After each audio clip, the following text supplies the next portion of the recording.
Nauwi sa disgrasya ang iligal na karera ng mga motorsiklo dyan yan sa Davao City. Patay nga po ang magkaangkas sa motorsiklo na nadamay lamang sa aksidente at hindi kasali sa karera. Sugatan po ang isa sa mga rider na kasali naman sa karera.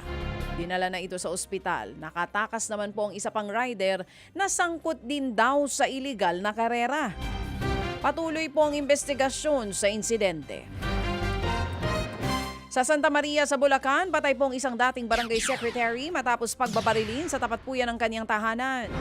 Makikita muna ang pagbaba ng biktima mula sa kanyang sasakyan bago nga 3 beses na pinaputukan ng gunman.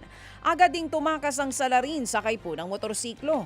Bago siya mamatay, nagawa pa po ng biktima na banggitin ang buong pangalan ng taong nasa likod daw ng pamamaril sa kanya.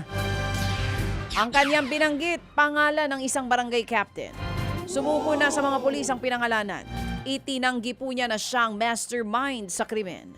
Inaalam pa kung may kinalaman ng insidente sa politika, lalo't barangay elections na po sa paparating na Nobyembre. Patuloy naman ang manhunt operation sa mismong gunman. Diyan naman po yan sa Taytay Rizal na biktima ng mga holdapper ang magkasintahang sumilong lamang sandali. Ang kwento po ng biktima, papauwi na sila ng kanyang nobya nang biglangang bumuhos ang ulan. Napilitan silang huminto at sumilong sa gilid po ng kalsada. Laking gulat nila nang bigla silang lapitan at palibutan ng 2 riding in tandem.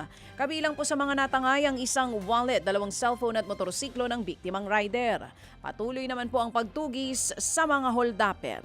Mga kapatid, patuloy po kayong tumutok sa 105.9 True FM para sa totoong balita, impormasyon, music and entertainment. Mag-subscribe sa aming YouTube channel at podcast at sundan nyo kami sa Facebook, Instagram, X at TikTok sa True Network PH.